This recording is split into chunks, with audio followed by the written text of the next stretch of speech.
Hello everybody, happy Friday, and today is Cast On Day. This is our Fall Flair Knit Along, week 1, and I'll give you a quick recap so you know what the projects are. You might notice something quite stunning on my right, and that is, you're correct, this is the completed marquise pullover, which was project number 1. So I'll give you lots of details about that. Hope everyone's got their needles warmed up, their hands warmed up after such a cold couple of days in Muskoka. And if you are not sure what was going on, we had no power in Bracebridge for some of us, including me, for about 24 hours. And I think it's all back in good working order now. So this is the start of our 4-week knit along, featuring 3 designs by designer Jennifer Beale. She's a Canadian from the Avalon Peninsula in Newfoundland, and she does very intricate projects that sometimes incorporate Fair Isle, lace, sometimes cables, sometimes all 3. So I'll bring the pictures up to the camera and then you can have a look at the details of each.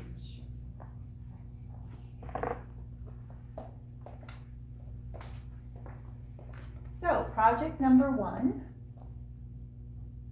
this is called Marquise. It's knit top down, t-shirt style with Fair Isle. The Fair Isle, of course, is optional. If you're not comfortable doing that color work across the front, then you can just concentrate on the stocking stitch and make it all one color.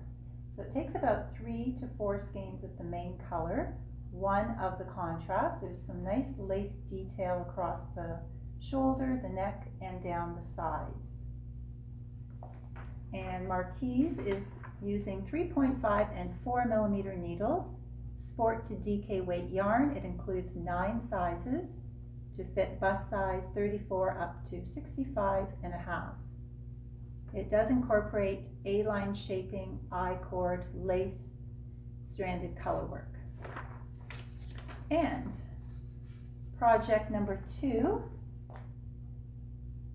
is called Trepacy. Now this is an open front cardigan with buttons, 3/4 sleeves, and this has lace work and cable detail and very interesting construction method on the pockets. So you can see there's a different shape to the pockets than what you're used to. So that is the side view and this is the back view. So this is also worked in sport to DK weight. So the same yarns that I show you for project number 1 will be the same choices for project number 2. And the needle size is 3.75 millimeter. This will incorporate saddle shoulder, A-line flare, front eyelets, which will serve as hidden buttonholes.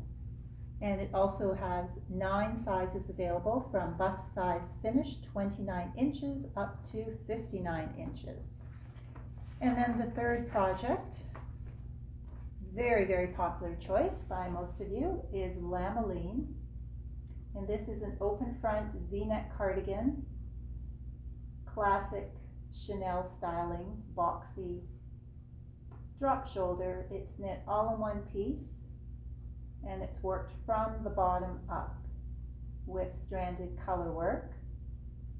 The sleeves feature an open vent which will come almost up to the elbow, and that's to allow the option of creating a button tab which will roll up the sleeves and hold them in place. For those of you who are not fussy about that detail, it's just as easy to knit a classic closed sleeve right down to the cuff. Borders are worked in moss stitch, mitered corners, which is a new technique you might want to learn. And this is worked in fingering weight, needle size 3, 3¼ 3 3/4, and 7 sizes are included in the pattern from 34-inch finished chest up to 65 inches. And the interesting construction feature is that it's worked in 2 pieces. So the first piece is one front, half the back, and one sleeve. And then the other piece is the opposite mirror image, and then the finishing is a 3-needle bind off down the center back with the color work borders on either side of the center back. So they go all the way around the neck and then down the back. Okay, so that is a quick recap of the patterns. And to show you more of the details on this beauty, this is the beautiful lace design at the side. So you get an A-line flare just from the increasing of the pattern. Garter stitch borders, I-cord borders at the top, and let's see if she'll tip down a bit. And there you can see the saddle shoulder going right across the sleeve cap. It's the same lace pattern that's worked along the side.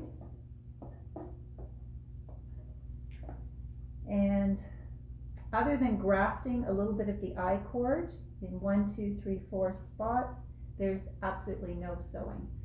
Picking up stitches after will finish the border on the sleeve opening, and you have your choice of doing that in garter stitch to match the bottom border, or I-cord to match the neckline border. So more choices makes it a little bit more interesting.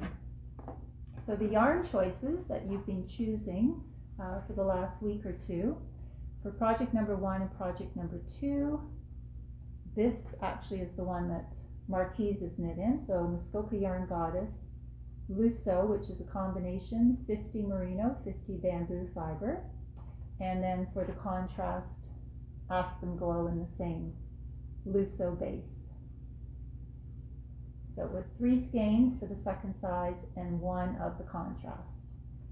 And then option number 1, but choice number 2, we were using the British Blue, which is British Blue Face Leicester Pure Wool. So that can be a main color or a contrast for either Marquise or Trapeze cardigan. And you can also blend that with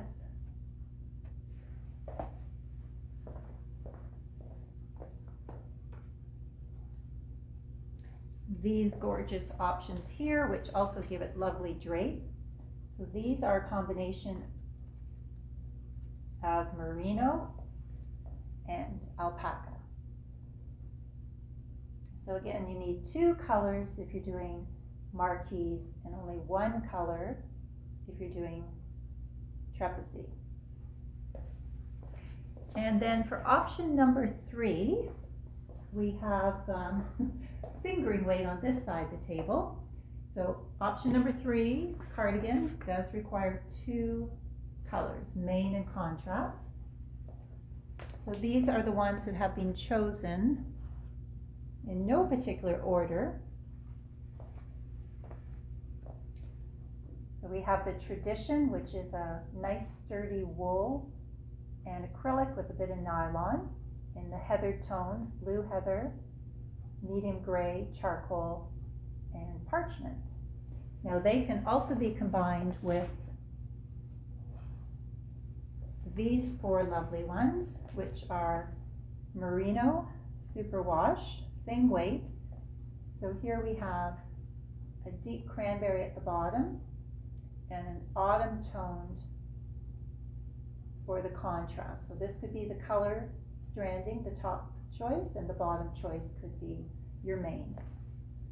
I just can't remember which ones you've all chosen, so I can't wait to see your progress picks. Now here we've got a deep cobalt blue, which can be the main, and then the multi can be the contrast. So lots and lots of beautiful choices to mix and match. Okay, and because it is our standard 4-week knit along, we do have a sign up ballot for each of you.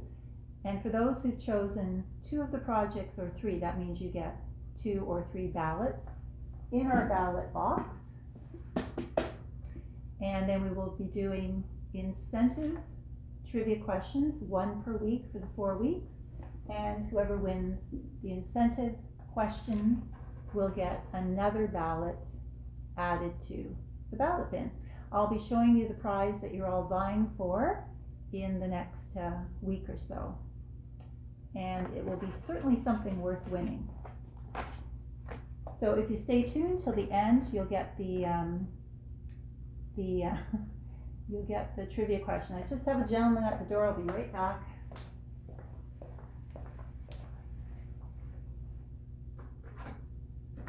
Sorry, we're closed.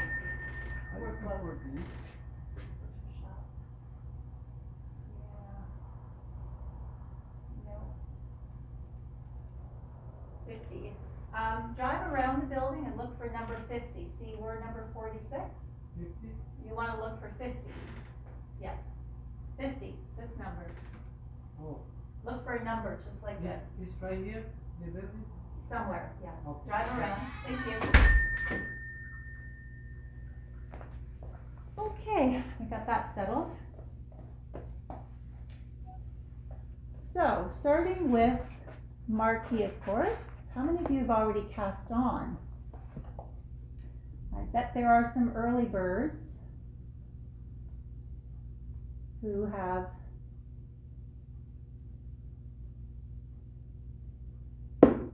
put on your stitches.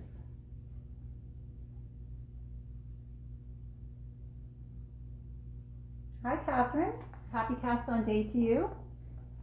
Okay, so if you're working on the marquee or thinking, you know, it's never too late to join if you're thinking of doing it,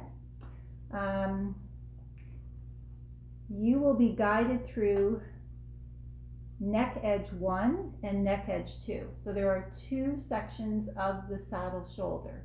They are U-shaped. I'll post on the event page that image of what they look like, so you get sort of an overall effect. Here, of course, everything's knit together in blocks, so you don't really see where you're starting.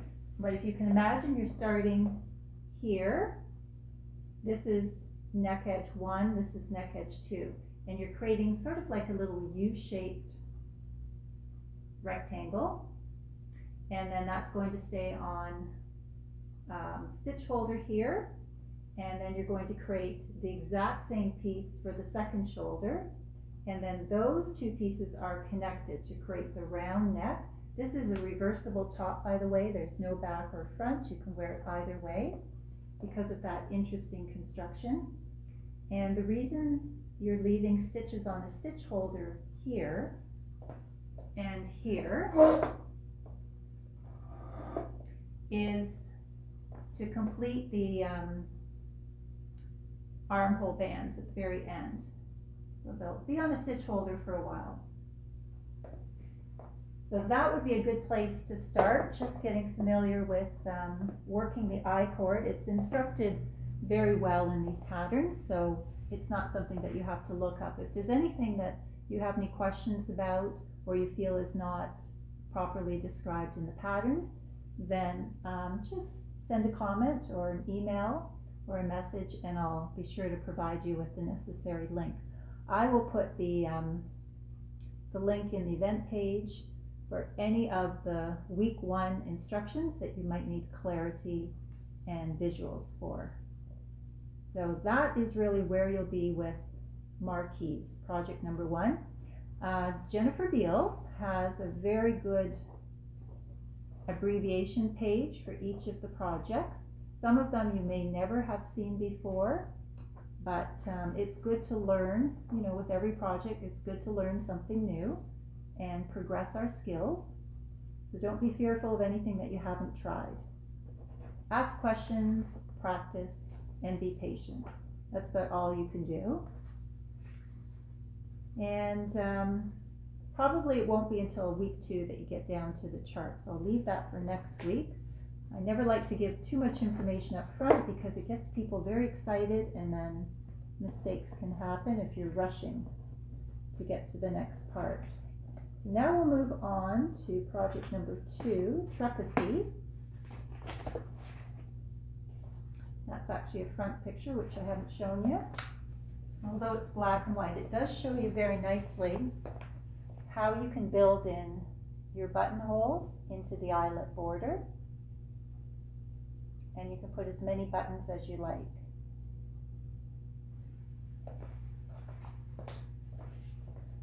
And those, of course, are the easiest buttonholes because eyelets, you don't have to do anything extra. That's just part of the design.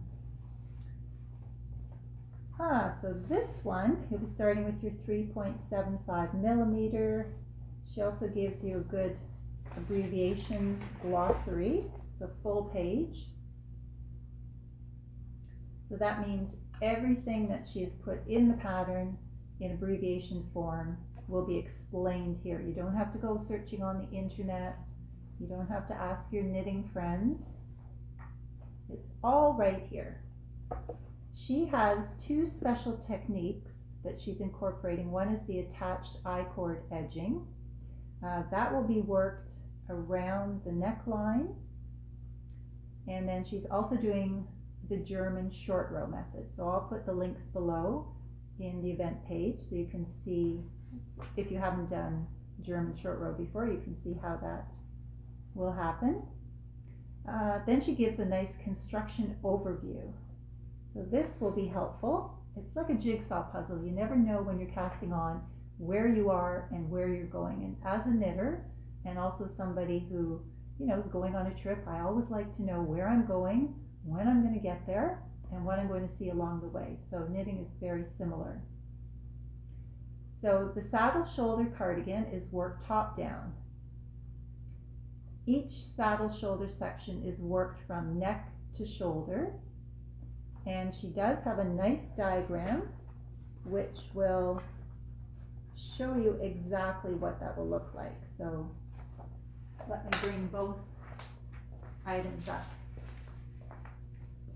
So on her construction overview, you can see the arrows. So these arrows here are where you're starting. You're doing sort of like a little shoulder inset panel. Both sides are identical, and then the stitches are worked down from those panels. And here she's showing arrows where the stitches are worked down for the sleeve. So a lot of designers don't include this much information, but she is really at the top of her game for that. So here she's showing the diagram of the shoulder panels. You can see they're just like little tiny triangles with the eyelet pattern on either side and the I-cord edging here. So the I-cord edging will act as part of the neck border. And then in figure number 2, she's showing how she attaches the two shoulder pieces across the back. So that would be the back neck.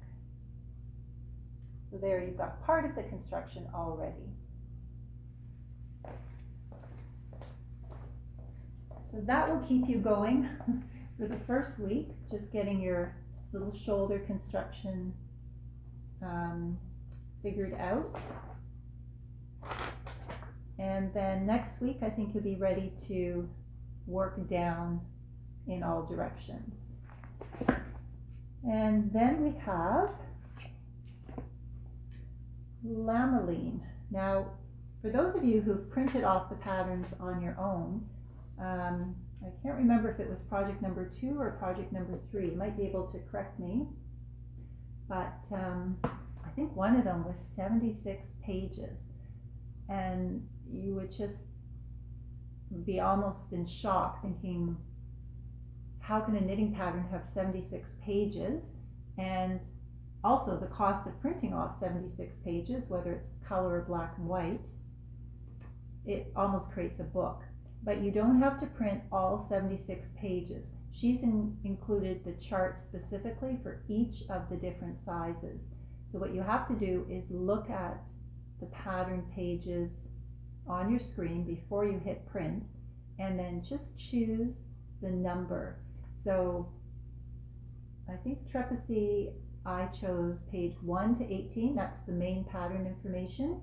And then I chose, I think, the third size. So that's where I go into, I think, starting at page 35 to 45. The rest of the pages are pertaining to other sizes, so you don't need to print them all off. So the same with Lameline, it's almost as thick as a booklet. So this one we're starting at the bottom, and again she gives you a nice abbreviation page, not as many abbreviations as you need for project number 2, and she will be using Elizabeth Zimmerman's technique for side seams. That won't be happening this week, that's to join the two pieces, and that's going to be using a crochet hook. Whether you crochet or not, it's a very simple technique, and I will provide the link when you come to it. And she's also including the Sunday short rows. So Sunday short rows are the same concept as the German short rows or the wrap and turn short rows. The only difference is the Sunday short rows, you're going to place a marker on the working yarn when you turn to go back on your wrong side or right side, when you turn to go into the next row. Whereas in the German short row, we bring the yarn over top of the needle, and it just creates almost what looks like an extra stitch, and as we come to that to resolve it, we would knit it together as one stitch. So it's kind of fun to learn a different type of short row technique, and you may even prefer the Sunday short row over the German short row or the wrap and turn. But if you're not comfortable with the Sunday short rows, feel free to go back to your standard short row method. And then she's also incorporating a 3 needle bind off. That's at the very end to join the back and the 2 back pieces and the cardigan. And she's also incorporating the knitted attached bind off, which is the knit hem bind off. Seed stitch, most of you know, right side row is knit 1, purl 1, wrong side row is purl 1, knit 1. So we always do the opposite of the way the stitch appears on the needle. And construction, she is starting with the right side of the body, provisional cast on. It's going to be worked up to the underarm, and the right front is worked with decreases along the neckline and short rows for the shoulder shaping. At that point the stitches are placed on hold, and then you're going to be working the opposite front, and then there will be a 3 needle bind off at the shoulders. Button and buttonhole bands are worked separately, and at the very last the sleeves will be worked. So the sleeves will be picked up and knit down. So that is when you make the decision, do you want to change the style of the sleeves and create a fully enclosed sleeve, or do you want to do her design, which will create an open vent here, and then you can roll up your sleeves or scrunch them, much like we do when we're doing work around the house, and then you have a tab that will pull them up so they don't keep slipping down to the wrist. So it's something to think about for the following weeks. She also has included very good charts, and these are, of course, according to the size that you've chosen. So you can see the top chart is for size 3 only, and that's the body chart for the stranded color work, and then the chart shown at the bottom is for size 4. So that doesn't mean that you're creating a different motif in the color work for each size. It just means you're starting and ending with a different stitch number throughout the repeat. And a lot of designers